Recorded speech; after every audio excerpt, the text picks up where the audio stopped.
What would working for the First Tee of Denver mean to you? Well, working for the First Tee of Denver would mean a lot to me because the First Tee of Denver has been like a second family to me. It has not only given me some of my best friends, but also some of the most amazing coaches and role models that I could have ever asked for. It's also done a lot for me in my life. I started taking classes when I was in third grade with my sister, and it was a way for us to bond over something that we both liked and we both had in common, and we could spend the summers together even though we were 3 years apart. It was a nice way for us to be together and spend some quality time and to meet other new people. It really helped me because I developed a lot of my social skills and I learned all about the 9 core values and life lessons from the First Tee.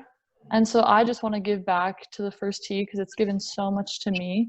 And so it'd mean a lot to be able to be a role model and to be someone that the kids looked up to as much as some like as much as the people I looked up to when I was little. Tommy, a lot of participants look up to our junior coaches and often try to emulate them. Yeah. What is something you've done in your life you would be particularly proud of if a participant decided to follow your footsteps? One of the things I'm most proud of is at the moment I'm spearheading kind of a student effort that is trying to pass a law in Colorado that would make it illegal for car drivers to hold their phone while they're driving. So as probably all of us know, I mean, using your phone while driving is one of the most distracting things, and it causes a lot of deaths per year, a lot. And this is a law that already 20 other states have passed, and it's shown really great decreases in traffic accidents and deaths. And what I do is I have brought, a couple friends and classmates together into a club called Students for Safer Roads. And we go to the Capitol whenever there's legislative sessions to testify in favor of this bill. Currently, it's passed through the Senate this year, and now it is on to the House, but Corona kind of postponed that. It would have already happened. This is my second year involved in the effort, and I think the bill has yet to pass after maybe 3 years. So I've been involved with the effort for 2 years, and I hope that this year it passes once the legislative session resumes. But yeah, I'm really proud of that. I think that fighting to save lives is a pretty memorable or honorable thing, and I hope that would be something that they could look up to me for. What strategies would you use if there was a situation where you and a coworker disagreed? Well, I think first I would talk to them because you never know what's going on in their life. So maybe it's not something like particularly with work that's making them upset. It could be something in their own personal life and they just need to get it off their chest and like talk to someone about it. So I would try that first. And then if that didn't work, I would always go to my supervisor and see what they advise that we do and see what they think is best. Great, thanks. Okay, so Jacob, our organization may have to make many changes this year. Sometimes these changes may occur with little warning. Can you tell us about a time when something did not go the way you thought that it would? How did you adapt and persevere? Let's see. One of the times that one of the things that happened, I took a test for my AP class for AP Human, and I've been studying a lot for it, and I thought I would do very good on it, and I almost flunked the test completely, and I was really freaking out. It brought my grade down pretty bad, and I just talked with my teacher, and I worked and I studied for the next test, and luckily my teacher was kind and he was able to let me do test corrections, so I was able to get some half credit back. But I practiced more and more with the questions and the problems so that for our final tests in a couple weeks, I'll be able to ace that and do it correctly. Next question. The First Tee of Denver values diversity. What is something unique that you bring to our organization, and how will it help you with this position? I love this question. Anything with the diversity. As a person, I really value diversity. I always want to understand where somebody has come from, what they've gone through, maybe what their, what their home life is like, or their religion, or just everything about a person, so that I can learn and approach situations with people similar better. So being able to work with them and bring that understanding and saying, okay, what can I do to understand where you're coming from so I can best help you succeed and have a better lesson. And I think that that's really important, especially when you get, kids from all over the Denver area that, they might have a divorced parent, they might have just a single parent, and they may not know one of their parents, they could have a married family. Like, it's important to know what they're struggling with at each lesson so that you can best help them approach the lesson and get something good out of it, get something fun out of it. So I think that would be my biggest skill, is just being able to approach it with understanding and valuing them as a person and with respect. Yeah. What are some of your long-term goals, and how can this job help you achieve them?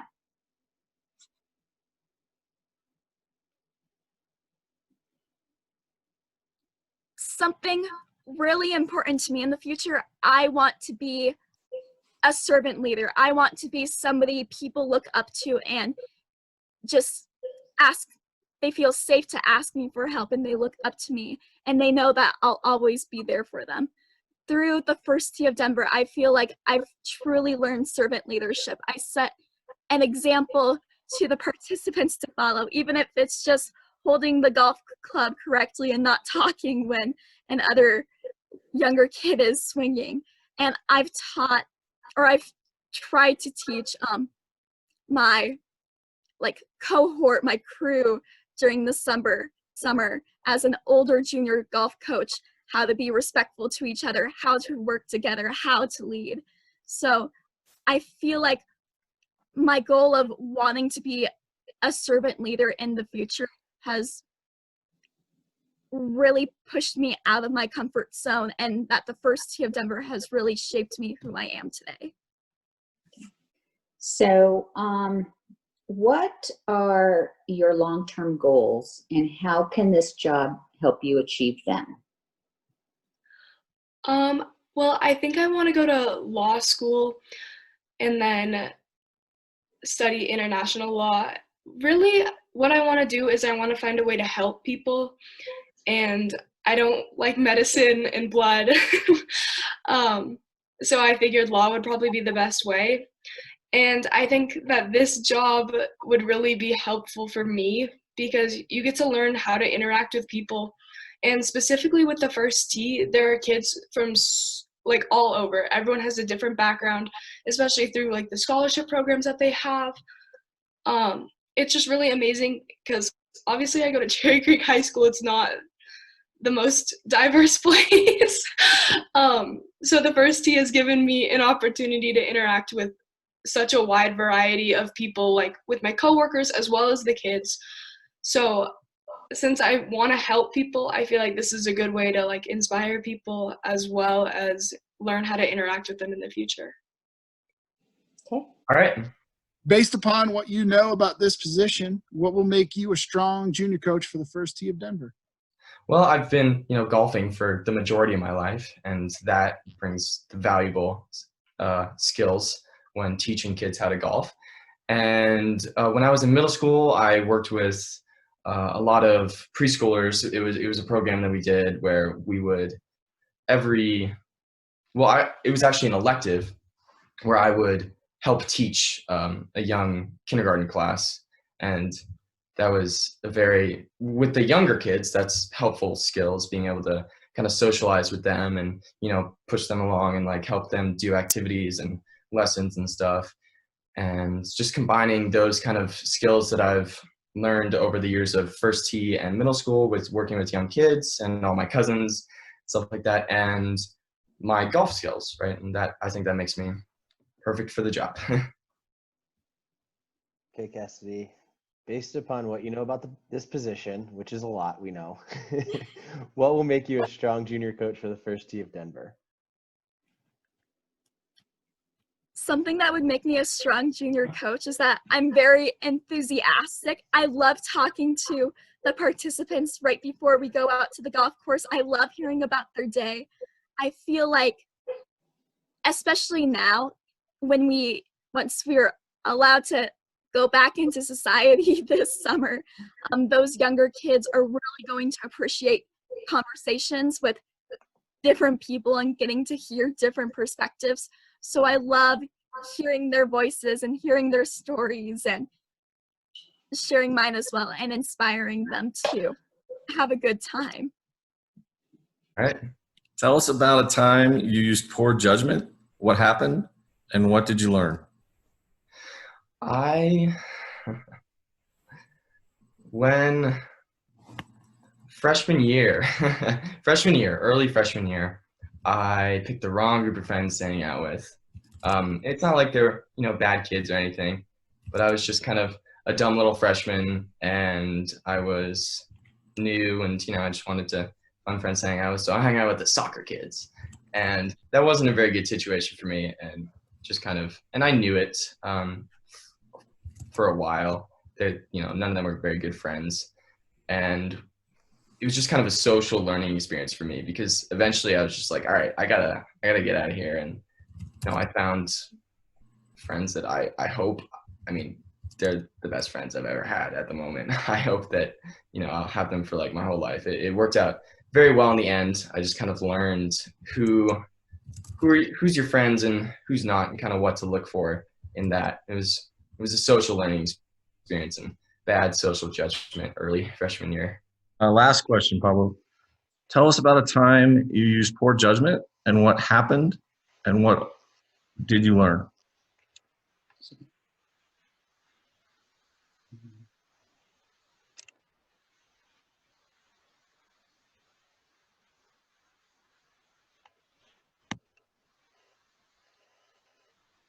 Give me a quick minute. Okay. Do you need me to read it again? No, I'm just trying to think of a solid example. Okay.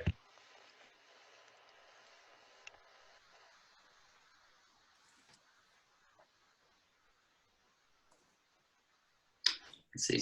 Recently, before all schools and everything was officially closed off, or sorry, not schools, but before there was this statewide shutdown, I think I showed pretty poor judgment as I would pretty frequently go out to Wash Park and meet up with friends, and I wasn't really paying attention, or I was trying to ignore the serious health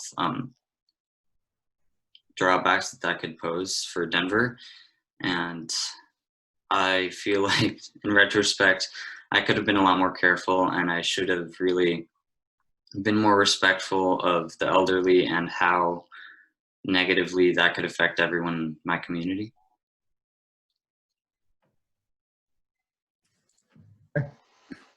I know Scott appreciates that.